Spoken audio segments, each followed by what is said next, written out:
लीलामणिले त्यस संवादको कार्यक्रममा त हिजडा आओस् भने होइन। अब अहिले चुनाव अगाडिसम्म उनीहरू एक शब्द पनि नबोल्ने अरे। अनि हिजडो को रहेछ त? राजेन्द्र लिङ्गदेन भनेको रापरपाका नयाँपन। अब नयाँपन, नयाँ दुलैको, नयाँ जोगीको, बाक्लो खरानी के भन्छन् नि, अब त्यो चिज त्यहाँ देखिँदैछ। अब कुरा र अब चिनिया विदेश मन्त्री आउने कुरामा के हो कसो भन्ने थालेको छ। उसँग सोध्नु पर्यो किन गरेको भाइ तिमीले यो भनेर, र उसको टाउकोमा हाल्ने, उसको टाउकोमा हाल्ने, यस्तो कुरा गर्यौ। तिमीहरू चाइनातिर ढल्किने हो भने तिमीहरूलाई युक्रेन बनाइदिन्छु भन्यो उसले। यसो हेर्छन् केपी ओली कहाँ गयो, किन गयो त? राजा ज्ञानेन्द्र कहाँ गयो, किन गयो? केपी ओली कहाँ गएपछि केपी ओलीतिर ढल्कियो केसी। अब यी जहाँ त्यसै मैले भने नि, कहाँ पिसा फेर्नुपर्छ, कहाँ स्मोक गर्नुपर्छ, गुरु भनेको के हो, असभ्य बोल्नु कस्तो हो, जहाँ बुझ्दैन बिए पढेको मान्छेले। देख्नुभयो नि तपाईँ, शिक्षा त हाम्रो संस्कृति मन्त्री बोलेको सुन्नुभयो नि, उदाङ्ग भयो सबै। जब देशको संस्कृति मन्त्री त्यो भाषामा बोल्छ भने अनि उसको लठुवा कार्यकर्ता कस्तो हुन्छ भन्नु त तपाईँ? बाबुराम भट्टराई मेयर उठ्छु भन्दैछन्। यदि बाबुराम भट्टराई मेयरमा उठ्यो भनेदेखि वडा नम्बर 29 को उनको संयोजक म बस्छु भनिसक्नु। मैले भनिसकेको छु। राजेशसँगले आयो भने साथ दिने कुरा गर्नु। त म किन म त्यहाँ छु त भन्दा हामीलाई बदलाव चाहिएको छ। त्यसपछि उनीहरू यस्तो कुरा भयो। अन्त नारायण काजी जस्तो मान्छे 110% हाम्रो पार्टीले एमसिसी गर्दैन भनेको छ। अनि भयो त 110%। रोक्न लगाइन्, पम्पाले पुरस्कार स्वरूप मन्त्री भइन्। अब लीलामणि पनि मन्त्री हुन्छन्। पुरस्कार थियो त्यो। अनि अरू के त भने नि, जुत्ता हान्छौँ त्यस्तो दलाललाई भन्थे। अनि खोइ त अहिले हो नि, ऊ बोल्नै सक्यो। अनि खोइ त अनि न त काङ्ग्रेसहरू म्याउ म्याउ गर्ने भयो नि त। ठुला कुरा गर्छौ तिमीलाई सडकमा ल्याइदिन्छौँ त भन्न थालिसकेका छन् नि उनीहरू। होइन, उनीहरूले चुनावी तालमेल नगर्यो भने उनीहरूको अस्तित्वै बन्दैन कसैको पनि, काङ्ग्रेस बाहेकको। काङ्ग्रेस बाहेक होइन, अब गठबन्धन भयो भने अस्तित्वसम्म रहन सक्छ, गठबन्धन भएन भने वामदेवको नियति हुन्छ। माधव नेपाल त्यो अवस्था पुग्न सक्छ। अर्को कुनै उपाय छैन। गठबन्धन भयो भने केपी ओली पनि 13 सिटमा झर्न सक्छन्, त्यो त केही भन्न सक्दैन। किनभने राष्ट्रवाद भनेको के हो भन्ने नै थाहा छैन केपी ओलीलाई त। म यो कुरा भन्छु, राजेश हमाल चाहिँ नगरपालिकाको मेयर हुनु र केही गर्छु भन्ने सङ्कल्प लिए भने त्यो नट ब्याड, त्यो हुन्छ। त्यसलाई सहयोग गर्न सकिन्छ त्यो अवस्था।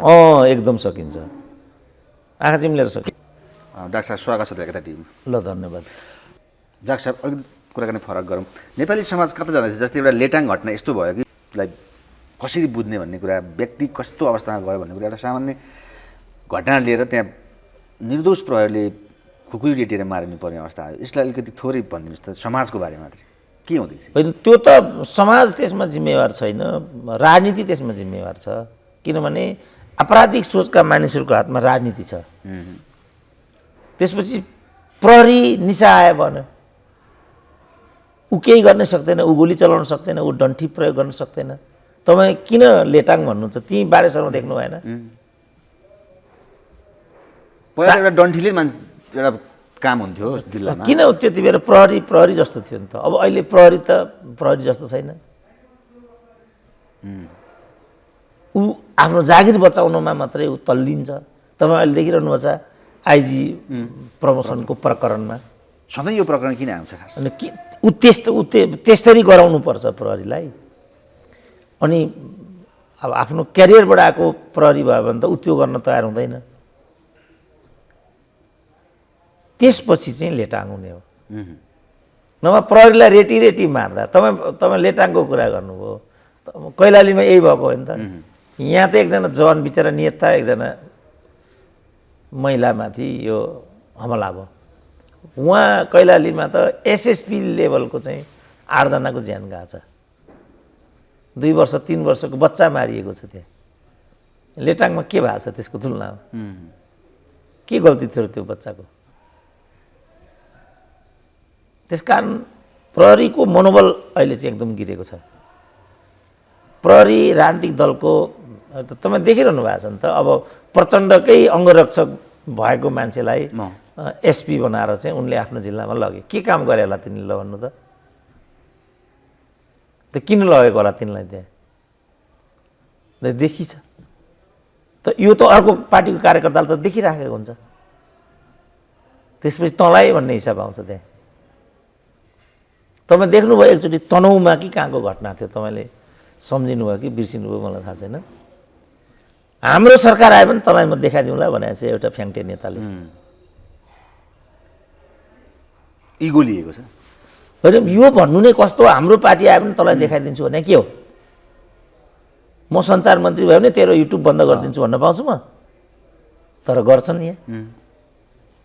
त्यसपछि मैले देख्दा लेटाङको घटना घट्छ। डाक्टर साहब, कुराकानीको अन्तिममा छौँ हामी। डाक्टर साहब स्वागत छ एकता टिभीमा। ल धन्यवाद। एमसिसी प्रकरण आयो र चुनावमा चाहिँ काङ्ग्रेसले घर घरको कार्यक्रम गर्दैछ, जसमा अब प्रकाशन म जस्ता व्यक्ति हुनुहुन्छ चीनले पनि एमसिसी जस्तो अनुदान दिए अझै लिन्छौँ भन्ने कुरा छ र यसलाई यो गरियो कुरालाई देउबा यो सरकार सफल भएको कुरा मानिरहेको छ भनेपछि यो कुरा चाहिँ गरेको गरे छोड्ने भयो होइन यो गठबन्धनले? होइन, यो त गरेको गरे होइन, यो त पहिला भएको कुरा हो। यो त 30% यसको काम अगाडि बढिसकेको छ।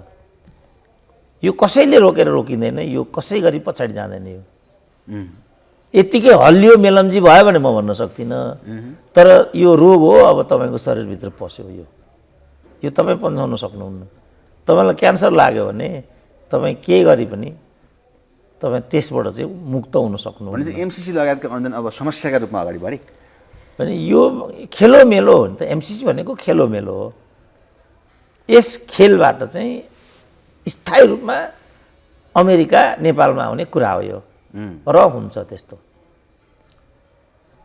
त्यस कारण चाहिने कुरामा विचार विमर्श गर न भनेर मैले कति भने होइन, कोही पनि मानेन। मलाई पनि एकचोटि तिमीहरूको नेसनल पर्दामा बोलाऊ न भने कसैले पनि बोलाएन नि त। किनभने म यो कुरा भनिदिन्थेँ, यो कुरा भनाउन चाहँदैनथे उनीहरू।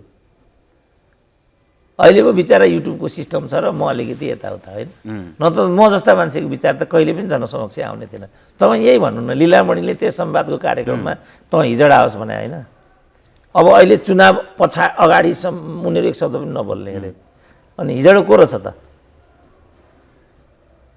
एमसिसीको पुरै विरोध गर्ने मान्छे हुनु? पुरै मात्रै होइन कि लेखनाथ पौडेल कि के भन्ने थियो नि, नेउपाने त जुत्ता हान्छौँ त्यस्तो दलाललाई भन्थे। अनि खोइ त अहिले उनी ऊ बोल्नै सक्यो? अनि खोइ त अनि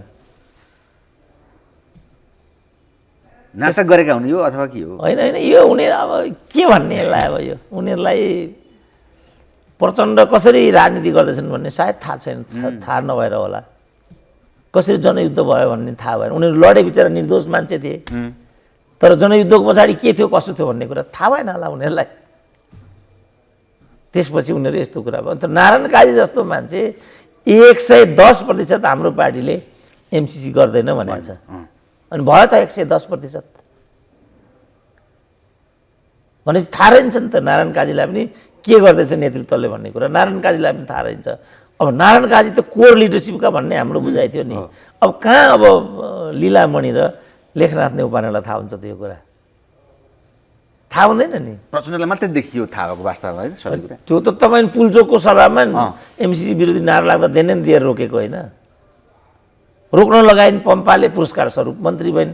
अब लीलामणि पनि मन्त्री हुन्छन्, पुरस्कार थियो त्यो। अनि अरू के त भने नि?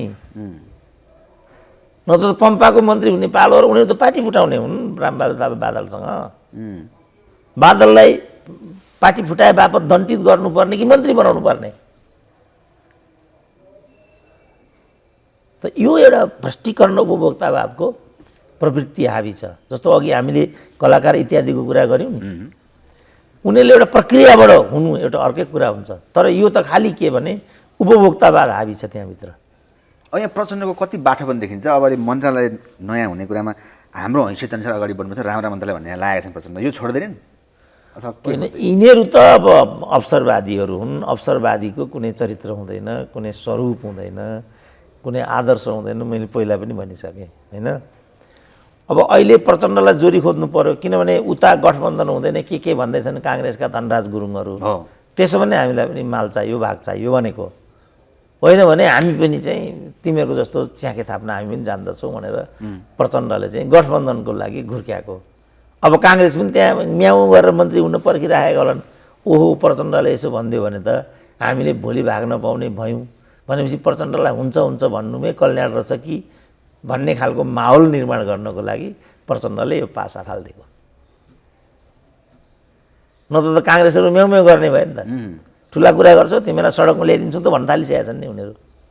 सडकमा ल्याइदिन त प्रचण्ड फेरि माहिर छन्। केपी ओलीलाई कसरी बार्दलीमा पुर्याइदिए त?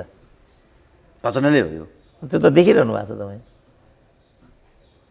त त्यो एउटा त्रास देखाएपछि त विचलित हुने भए शेरबहादुर। फेरि शेरबहादुरको बारेमा के भनिन्छ भने आफ्नो स्वार्थको लागि उनी जे पनि गर्न उद्धत हुने मान्छे।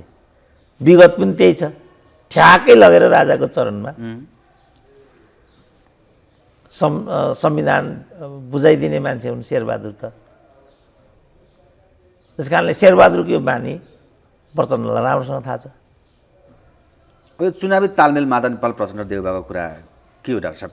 एकदम तातेको छ, छोटोमा भन्नुहोस् त। होइन, उनीहरूले चुनावी तालमेल नगरे भने उनीहरूको अस्तित्वै बन्दैन, कसैको पनि, काङ्ग्रेस बाहेकको। काङ्ग्रेस बाहेक। त्यस्तो बेलामा उनीहरूले चाहिँ गठबन्धन गर्नु अपरिहार्य छ उनीहरूको स्वार्थको लागि। अब काङ्ग्रेसीहरूको के छ भने वामपन्थीहरूको कलह गरेका बेला नै हामीले हो राजनीति आफ्नो हातमा ल्याउनुपर्छ। त्यो मौका हामीलाई एकल रूपमा त्यस्तो खालको सम्भावना छ। भविष्यमा यो मौका नआउन सक्छ। कहीँ यस्तो नभइजाओस् फेरि वामपन्थीहरू एक हुन्, किनभने एमालेको पङ्क्ति चाइनामा पुगिसक्यो भन्ने छ। यो माओवादीहरू र एमालेहरूकै बिचमा गठजोडको प्रपञ्च हो कि भन्ने पनि छ। अनि त्यो भयो भने त हामी घरकानगाटका हुन्छौँ, फेरि वामपन्थीहरूको वर्चस्व बन्छ भन्ने त्रास त्यहाँ भएको हुनाले अनि उनीहरू यस्तो किसिमको दोहोरो तेह्रो कुरा गरिरहेका। लिङ्कडिन जस्तो व्यक्तिको विकल्प अलिकति सोचमा आएको हो डाक्टर साहब तपाईँ जस्तो बौद्धिक व्यक्तिमा पनि के भन्नु सकिन्छ? होइन, अब लिङ्कडिन भनेको बौद्धिकसँग सम्बन्धित छैन, राजनीतिसँग सम्बन्धित छ। अब काङ्ग्रेसको सभामा गएर तिमीहरू सबै चोर हौ भन्दा काङ्ग्रेसी जनहरूले नै हो भनेपछि त अब चोरहरूमाथि हावी हुन त कुनै गाह्रो कुरा छैन नि। अब अहिले नेपाली जनमानसले दाहिने देब्रे भनेर चाहिँ एउटा बुद्धि विनोद गरेको म देख्छु। वास्तवमा काङ्ग्रेस कम्युनिस्टहरूको अलोकप्रियताको र अवसरवादलाई त पूर्वपञ्चहरूले आफ्नो पोल्टामा पारेका हुन् नि त। हिजो 18 सिट हुँदा सूर्यबहादुर थापा 18 मन्त्री बनाएर हिँडे, प्रधानमन्त्री लगायत। आलो पालो पञ्चहरू मन्त्री प्रधानमन्त्री भए। कमल थापाले 20औं वर्ष चाहिँ राजनीतिको टाउकामा गिर खेल्नुको पछाडि त्यही तत्त्वले काम गरिराखेको थियो। अब चाहिँ पुरै गल्ती बिर्सेर अगाडि बढ्नु भन्दैछन् होइन? अब चाहिँ त्यसपछि कमल थापालाई ठेगान लाउनु पर्ने त्यहाँ स्थिति आयो। अब कमल थापालाई ठेगान लगाइसकेपछि एउटा नयाँपन त्यहाँ आएको छ। राजेन्द्र लिङ्गदेन भनेको राप्रपाका नयाँपन हुन्। अब नयाँपन, नयाँ दुलैको, नयाँ जोगीको, बाक्लो खरानी के भन्छन् नि, अब त्यो चिज त्यहाँ देखिँदैछ। अब जुन एउटा स्टक अफ भोट राप्रपाको थियो, जे एजेन्डा राजतन्त्र, राष्ट्रियता, हिन्दू धर्मको जुन एजेन्डा थियो नि, त्यो एजेन्डा त एक हिसाबले खाली नै छ नि त। र त्यो एजेन्डालाई समात्ने अभिप्रायबाट चाहिँ राजेन्द्र लिङ्गदेन आइराखेका छन्। त्यसको क्रिया प्रतिक्रिया अहिले समाजमा देखा परेको र काङ्ग्रेस एमालेको जुन किसिमको अशिष्ट र जनविरोधी जुन राजनीतिक एउटा अभ्यास हो, त्यसको फाइदा राजेन्द्र लिङ्गदेनलाई भएको। नयाँपन, कमल थापाको तानाशाही र जुन भोट ब्याङ्कबाट चाहिँ राप्रपा उभिएको थियो त्यो प्रतिको कमल थापाको घातलाई ट्र्याकमा ल्याएको राजेन्द्र लिङ्गदेनले। त्यति कुरा हो। किन 24 सिट जितेका थिए नि त समानुपातिक हिजो त राप्रपाले त। अब ती कमल थापाको बेइमानीले गर्दाखेरि ती भोटहरू मूलत काङ्ग्रेसमा गएका थिए, एमालेमा गएका थिए। अब राजेन्द्र लिङ्गदेनले त्यो आफ्नो स्टकलाई चाहिँ आफ्नै कित्तामा ल्याउने एउटा घटनाको रूपमा चाहिँ मलाई लाग्छ यसलाई लिनु सबभन्दा राम्रो हुन्छ। नेपालमा चीन अथवा अमेरिकाको जे वस्तु आए पनि त्रसित हुने अवस्था आयो, जसमा अस्ति अमेरिकी सेनाको कुरा र अब चिनिया विदेश मन्त्री आउने कुरा के हो कसो भन्ने थालेको छ। यसलाई कम्प्रोमाइज गरेर कुरा गर्दा के हुँदैछ राष्ट्र यो कुरामा? यो चाहिँ एकदम गलत हुँदैछ। किनभने अमेरिकी सेना आउँछ, एमसिसी भनेको सैनिक प्रोजेक्ट हो भन्ने एउटा मनोगत प्रारूप खडा गरियो यहाँ। त्यो आफै गलत थियो। त्यो एउटा आर्थिक परियोजना थियो भने त्यसलाई सैनिक परियोजनाको दिशातर्फ मोड दिनु आफैमा गलत थियो। नेतृत्वले नै हो त्यो गरेको। त्यसकारण मैले यो कसले गरेको, किन गरेको पहिला निर्क्युल गरौँ न भन्ने बहसलाई केन्द्रमा ल्याउने खोजेँ, कोही पनि मानेन। त यो गरेको त माओवादीले हो नि त। उसँग सोध्नु पर्यो किन गरेको भाइ तिमीले यो भनेर। हामी त्यहाँ एक दिन पनि केन्द्रित भएनौँ र उसको टाउकोमा हाल्ने, उसको टाउकोमा हाल्ने यस्तो कुरा गऱ्यौँ। एउटै कुरा हामीले के भन्यौँ भने यो अमेरिकी प्रोजेक्ट चाहिँ सैनिक हो, सेना आउँछ, यसमा हामीले चाहिँ बढी विमर्शलाई चाहिँ केन्द्रित गऱ्यौँ। त्यसपछि आफ्नै उद्देश्यले नियमित उडानको रूपमा चाहिँ अमेरिकी निलो यो मिलिट्री कलरको जहाज आयो भने पक्कै यसले हतियार लिएर आयो भन्ने एउटा हाम्रो मनोगत त्रास हो त्यो। त्यस्तो हुन पनि सक्छ, नहुन पनि सक्छ। त्रसित भएपछि त तपाईँको मनोगत रूपमा तपाईँ टेरिफाई हुनुभयो भने त उपर तपाईँले एउटा ढुङ्गो देख्नुभयो भने तपाईँलाई बम लाग्छ। जरुरी छैन नि त्यो बम नै होला भनेर। यो भयो अमेरिकीहरूको हकमा। अब चाइनाको पनि नियमित चाहिँ भ्रमण हुनसक्छ, हुन सक्दैन र, छिमेकी छ। आदान प्रदान त भइ नै आएको कुरा हो। हाम्रा चाहिँ महिनै पछि जाँदा हुन्छ र कुनै अरू चाहिँ यहाँ एकछिन पनि आउनु हुँदैन र, हुन्छ। तर त्यही कारणले चाहिँ अब उताबाट इन्डियाले के भन्यो, तिमीहरू चाइनातिर ढल्किने हो भने तिमीहरूलाई युक्रेन बनाइदिन्छु भन्यो उसले। अब यो परिस्थितिमा चाहिँ उनको पनि भ्रमण भइरहेछ। त्यसपछि अब कन्फ्युजन भयो यहाँ। अब हामी नेतृत्वलाई विश्वास गर्दैनौँ। अब किनभने शेरबहादुरले खुल्लमखुल्ला चाहिँ युक्रेनको समर्थन गरिदिन पुगे। हामी असंलग्न मुलुक हौँ, त्यो आवश्यकै थिएन। त अहिले हामीले चाहिँ इन्डिया जस्तो मुलुक त रुसको अथवा अमेरिकाको कित्तामा खुल्लमखुल्ला उभिन सकिराखेको छैन भने हामीले हतार गर्नुको त केही पनि कारण थिएन। त्यो गरे बुझेर गरे अथवा के स्वार्थ गरे यो होइन, उनको त अमेरिकी प्रतिको भक्तिभाव होला। किनभने प्रत्यक्ष अमेरिकी लबीको भन्ने भएको छ। अब एमसिसीको कुरा पनि त्यही छ। त्यसकारण मैले भने यो एमसिसीमा दाहिने देब्रे नै होइन क्या। यो कसले गरेको त्यो गर न केन्द्र पहिला। जसले गरेको उसलाई मात्रै थाहा छ कि यो के हो। किनभने यो सिआइएको ट्र्याकबाट आयो कि पेन्टागनको ट्र्याकबाट आयो कि सामरिक उद्देश्यले आयो कि के उद्देश्यले आयो भन्ने कुरा त मसँग जुन तपाईँले अन्तर्वार्ता लिइरहनु भएको छ तपाईँलाई मात्रै थाहा छ नि मलाई आज यहाँ किन बोलाउनु भएको छ भन्ने कुरा कसैलाई पनि थाहा छैन। आफ्नो आफ्नो नेतालाई सोधा भनेर गगन थापाले त भनिदिए नि होइन। त्यो सही कुरा, गगन थापाको त 100% सही छ। किनभने यो त काङ्ग्रेसले ल्याएको त प्रोजेक्ट त होइन नि।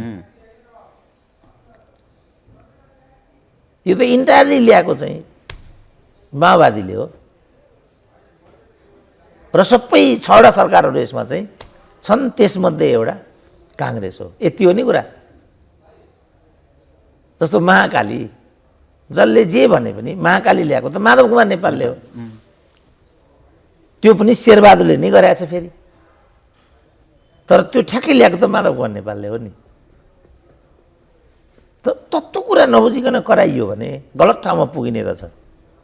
मैले चाहिँ यो नेपालको राजनीतिको अभ्यास र नेताहरूको चरित्र हेरेर आफूलाई कुन ठाउँमा पुर्याएँ भने हचुवामा जानु हुँदैन, यिनीहरूले बेच्ने रहेछन् अब भन्ने मलाई थाहा भयो। त्यसो डाक्टर साहब, अन्त्यमा माधव नेपालको अबको राजनीति चुनाव अनि यो पार्टी फुटेपछि अबको अवस्था कस्तो होला छोटोमा भन्नुहुन्छ? होइन, अब गठबन्धन भयो भने अस्तित्वसम्म रहन सक्छ, गठबन्धन भएन भने वामदेवको नियति हुन्छ। माधव नेपाल त्यो अवस्था पुग्न सक्छ? अर्को कुनै उपाय छैन। गठबन्धन भयो भने अब अस्तित्वसम्म रहला, भएन भने त वामदेव गौतम हुन्छ। केपिओले 13 सिटमा झार्छु काङ्ग्रेसलाई भन्ने कुरा कतिको लोजिक? होइन, अब केपिओले पनि 13 सिटमा झर्न सक्छन्, त्यो त केही भन्न सक्दैन। किनभने आखिर त केपिओलीको पनि ठुलो बदनामी छ, पार्टी विभाजित छ, वामपन्थीहरू विभाजित छन्, अनि केपिओलीले नै 13 सिट बढाउलान् भन्ने कुराको ग्यारेन्टी के छ र? केही पनि ग्यारेन्टी छैन। तर यो सबै कुरालाई त जनताले त हेरिरहेछ नि त। के निर्णय गर्छ त भोलि जनताले? जस्तो हिजो नाकाबन्दीको बेला हामीहरू जम्मै पालो केपिओलीको भन्नेमा उभिएको हुनाले त्यसको बेनिफिट एमालेलाई भयो। मतलब वामहरूलाई भयो। भयो। अब त अहिले हामी विद्या सुन्दरलाई भन्न सक्छौँ त। अघि हामीले चाहिँ राजेश हमालको कुरा गऱ्यौँ, किन गऱ्यौँ त? राजेश हमाल कुन पार्टीको कुन विचारको भन्ने त हामीले सुनेको पनि छैन नि। त्यसो भने हामी किन राजेश हमाल भन्दैछौँ त? बाबुराम भट्टराई मेयर उठ्छु भन्दैछन्। यदि बाबुराम भट्टराई मेयरमा उठ्यो भनेदेखि वडा नम्बर 29 को उनको संयोजक म बस्छु। भनिसक्नु मैले भनिसकेको छु। किन राजेश हमालले आयो भने साथ दिने कुरा गर्नु। अब त म किन म त्यो त्यहाँ छु त भन्दा हामीलाई बदलाव चाहिएको छ। तर विद्या सुन्दर भन्छ अझै पनि म हुन पाउँछु भनेर हिजो पनि कुरा गरेको सुनि। ठिक छ, त्यो उनको कुरा हो। अब मैले खुल्लम खुल्ला भने नि नो विद्या सुन्दर सिद्धियो नि त। हिजो त मैले विद्या सुन्दर हेर्दैखेरि विद्या नाम पनि सुन्दर एकदम ठेक्किटो छ भनेको थिएँ नि त मैले हिजो। म अहिले त्यो भन्न सक्दिनँ। अब म के भएँ त, एमाले पक्ष भएँ कि विपक्ष भएँ त? त्यस कारणले गुण दोषको आधार भनेकै यही हो। हिजो नाकाबन्दीको विरुद्ध नेपाली जनताहरू थिए, त्यो आकाङ्क्षालाई प्रतिबिम्बन गर्ने काम केपी ओलीले गरे, एमाले गर्यो। मैले भनेको यति मात्रै हो। केपी ओलीमा राष्ट्रवाद देख्ने इत्यादि भने, राष्ट्रवाद भनेको के हो भन्ने नै थाहा छैन केपी ओलीलाई त। म यो कुरा भन्छु, तर आकाङ्क्षा त नाकाबन्दीको विरुद्धमा लड भन्ने हो नि त। त्यो काम त केपी ओलीले गरे त, गरे भन्नु त पर्यो नि त। गरेको कुरालाई गरेको कुरालाई त गरेको त भनिदिनु पर्यो नि त। त्यसको फाइदा त्यहाँ हुन पुग्यो। जस्तो माओवादीलाई आतङ्ककारी हुन्, कुटी कुटी मार्नुपर्छ भन्थे नि त। हामीले खबरदार भन्यौँ नि त। यिनीहरूको मेथड मात्रै आतङ्ककारी हो, तर यिनीहरू आफै आतङ्ककारी होइनन् भन्यौँ नि हामीले। फाइदा उसलाई भयो। पहिलो संविधान सभामा 120ले आयो। जब संविधान सभामा आएपछि काङ्ग्रेस एमाले भन्दा भिन्नै त माओवादी पनि देखिएन, यो बेकार छ केटा हो भन्ने। दोस्रो संविधान सभामा 0 भयो, 28 सिटमा आयो। त्यसपछि ओह्रालो लागेको माओवादी अब अस्तित्वमा लड्दैछ। त्यसकारण गुण दोष भनेको यो हो र हामीले यो आधारमा चिजलाई प्रस्तुत गर्नुपर्छ भन्ने मेरो चाहिँ मान्यता त्यो हो। अब यसमा पनि मानिसहरू यसो हेर्छन् केपी ओली कहाँ गयो, किन गयो त? राजा ज्ञानेन्द्र कहाँ गयो, किन गयो? केपी ओली कहाँ गएपछि केपी ओलीले ढल्कियो केसी। अब यी जहाँ त्यसै मैले भने नि, कहाँ पिसा फेर्नुपर्छ, कहाँ स्मोक गर्नुपर्छ, गुरु भनेको के हो, असभ्य बोल्नु कस्तो हो, जहाँ बुझ्दैन बिए पढेको मान्छेले। देख्नुभयो नि तपाईँ, शिक्षा त हाम्रो संस्कृति मन्त्री बोलेको सुन्नुभयो नि? उदाङ्ग भयो सबै। जब देशको संस्कृति मन्त्री त्यो भाषामा बोल्छ भने अनि उसको लठुवा कार्यकर्ता कस्तो हुन्छ भन्नु त तपाईँ? तपाईँको आशा गर्ने ठाउँै छैन नि। संस्कृति मन्त्री त्यो भाषा बोल्छ, कुनै एक्सप्लेनेसन भयो त त्यहाँ? माधव नेपालले कम्युनिटी कस्तो बोली भन्ने त भन्नै सकेन। अनि जहाँ यो किसिमको एउटा दुष्प्रवृत्ति राष्ट्रिय संस्कृतिको रूपमा हावी हुन्छ, किन गोकुल बाँसकोटा यसरी नै बोलेर शहीद भए तपाईँ देखिरहनु भएको छ। त यस्तो प्रवृत्तिलाई त दुरुत्सान गर्नुपर्छ हामीले, सक्दैनौँ। तर हामी किन माधव नेपाललाई नै प्रेमाले चलाएको छ, किसान शेषले चलाएको जम्मै थाहा छ। Minus these two there is no Madhav Kumar Nepal. अनि कसरी चाहिँ त्यो राजनीति चल्छ, कसरी कम्युनिस्ट हुन्छ, कसरी यिनीहरू कम्युनिस्टहरू हुन् त? यिनीहरू त बेकारको कुरा हो। यिनीहरू कम्युनिस्टसँग सम्बन्धित मान्छे होइनन्। अब एउटा जोकै जोकमा हजुरले कुरा उठाउनु भयो, महानायक राजेश हमालले पनि मेयर बन्नुपर्छ कि क्या हो भन्ने कुरा सङ्केत गर्दा वास्तवमा उहाँका विभिन्न अरू योग्यता र क्षमताका आधारमा चान्स दिन सकिन्छ अथवा के गर्न सकिन्छ यस्ता कुरामा? अब त्यो त हुन्छ। राजेश हमाल चाहिँ नगरपालिकाको मेयर हुनु र केही गर्छु भन्ने सङ्कल्प लिए भने त्यो नट ब्याड, त्यो हुन्छ। त्यसलाई सहयोग गर्न सकिन्छ त्यो अवस्था? एकदम सकिन्छ। आँखा चिम्लेर सकिन्छ। के आधारमा डाक्टर साहब यो चाहिँ? होइन, अब नयाँ एउटा मोडल, किनभने आखिर कसैले केही पनि गर्न सकेन, भविष्यमा पनि गर्न धेरै गाह्रो छ। किनभने हाम्रो एटिच्युड नै गलत छ। कोही पनि देश बनाऊ भन्नेपट्टि हामी छैनौँ। हामीलाई कहाँ स्मोकिङ गर्ने, कहाँ टोयलेट गर्ने, राज्यको सम्पत्तिलाई कसरी सदुपयोग गर्ने, एकदम मिनिमम सिभिक सेन्सको कुरा हो नि। तपाईँ यति पनि देख्नुहुन्न। अब यस्तो जनसमुदायबाट तपाईँ के आशा गर्नुहुन्छ भन्नु त? तपाईँ सडकमा हेर्नुहोस्, अहिले जुन त्यो ब्लक इँटा छ, त्यो एउटा इँटालाई कति पर्छ होला भन्नु त? भन्न सक्नुहुन्छ कति पर्छ होला? ब्लक पर्छ नि 20-25 रुपियाँ त एउटा ब्लक। अहिले हेर्नु त, अहिले सडकमा राष्ट्रको सम्पत्ति हो नि। रानी पोखरी पुनर्निर्माण गर्ने कति लाग्यो, धराराको कुरा चलिरहन्थ्यो ओलीका पालामा, कहाँ छ? मेलम्ची 13 अरबको प्रोजेक्ट 31 अरब भयो, त्यसपछि के भयो? पानी आउनु थालेछ हजुरको घरमा मेलम्चीको? कहाँ आउँछ, सुरु नै भएको छैन, त्यो छोडिदिनु कुरा। तर जुन मैले खालि के भने राष्ट्रको सम्पत्ति के हो भनेर पनि तपाईँ आकलन गर्नुहुन्न बुझ्नुहुन्न भने तपाईँले कसरी नगरपालिका चलाउन सक्नुहुन्छ, तपाईँ कसरी राजनीति गर्न सक्नुहुन्छ? त्यसो भए विकल्पको आधारमा के एउटा पारिवारिक पृष्ठभूमि अथवा एउटा दम भएको कलाकारको निम्ति राजेश हमाल जस्ताको आवश्यकता अबको चाहिँ दुनियाँमा भएको हो त भन्न खोजेको? होइन होइन, त्यो त्यताबाट त त्यसलाई त म कुनै मूल्यमा राख्दिनँ। तर मेरो भनाइ के भने राजेश हमाल त आफैमा एउटा एउटा कम विवादित, पढाइ लेखाइ पनि भएको, मान्छेले आशा पनि गरेको एउटा राष्ट्रिय कलाकार हो नि त। त्यो कलाकार चाहिँ यो ठाउँमा आउँछु भन्यो भने ऊ एउटा हिम्मत लिएर आउँछ नि त, ऊ एउटा मिसन भिजन लिएर पनि आउन, अब आउँछ आउँदैन म भन्न सक्दिनँ, तर त्यो पनि त्यहाँ चाहिँ किनभने केही सोचेर आउँदो हो नि त। जस्तो म भन्नु न, म कुनै पदको आकाङ्क्षी छैन, किनभने पद भन्ने बित्तिकै कमाउने र लुटाउने भन्ने बुझाइ छ हाम्रोमा। पद भन्ने बित्तिकै अब मैले त्यो गरिनँ भने वरिपरिका मान्छेहरू मसँग एकैचोटि रिसाइहाल्छन् र उनीहरू नै मलाई बदनाम गर्न थाल्छन्। पदको त्यो छ नेपालमा। अब त्यो गर्ने हो भने त न म त्यहाँ जानुको अर्थ छ, न राजेश हमाल त्यहाँ जानुको अर्थ छ, केही पनि अर्थ छैन नि। जसरी माओवादी आउनुको केही पनि अर्थ भएन नि। माओवादीले विगत समयका जति पनि विकृति विसङ्गतिहरू छन् त्यसलाई हटाएर एउटा कमसेकम जनप्रिय बाटो लिदेला भनेर न मान्छे माओवादीप्रति आकर्षित भएका थिए। तर माओवादी र खाओवादीमा त केही पनि फरक देखिएन। अहिले प्रचण्ड एकजना घाइतेलाई उपचार गर्छु भन्ने हिसाबमा लागेका छन्। चुनावी माहौल हुन बनाउन खोजेका अथवा के हो? होइन, त्यो उनलाई अब प्रकाश सपुतको गीतले ठुलो दबाब भयो नि त उनलाई। किनभने अब माओवादीसँग जोडिएका चाहिँ लडाकुहरू त यौन बजारमा पुगिसके भन्ने कुरा आयो। त्यो त पर्दाफास जस्तो भयो। अब त्यसपछि उनलाई पीडा बोध भयो होला। वास्तवमा माओवादीको ठुलो पङ्क्ति त विस्थापित छ, आहतमा छ। माथिल्लो पङ्क्तिले मात्रै सुविधा र अवसरहरू हत्याइराखेको स्थिति छ। हजुरले प्रचण्डको कुरा भने जस्तै अलिअलि मनन चाहिँ गर्छन् प्रचण्ड जे भयो नि यस्ता कुराको? होइन, प्रचण्ड अलिकति अरूभन्दा पोलिटिकल मान्छे हुन्। उनले सकेनन् बिचरा, अब त्यो नसक्न त पाइयो नि, तर त्यतिको पनि अर्को भइदिएन। त्यसको फाइदा उनलाई छ। त्यसैलाई मैले उनको एउटा डाइनामिक एउटा क्यापेसिटी भन्दैछु मैले, होइन? अरूभन्दा उनीमा त्यो डाइनामिजम छ। अब अहिले आएर घाइतेहरू यस्ताहरूलाई म गर्छु भन्ने कुराले प्रचण्डको साखलाई के बनाउँछ? उनले प्रयोगमा ल्याउन सक्लान् त भन्ने कुरा होइन। अब त्यत्रो यसले केही पनि फरक पार्दैन। किन त्यो पनि केपी ओलीले कलाकारहरू पार्टीमा प्रवेश गराए जस्तै नै जम्मै थाहा छ नि। किन त्यो गर्छ कसैले, राजनीतिक दलले त्यो किन गर्छ भन्ने कुरा जम्मै थाहा छ। देश जनताको लागि त होइन नि त्यो। देश जनताको लागि हुँदै हुँदैन। कसरी हुन्छ त त्यो? त्यो त अभ्यासै छैन नि। तपाईँ र म बोलिरहेको छु, होइन?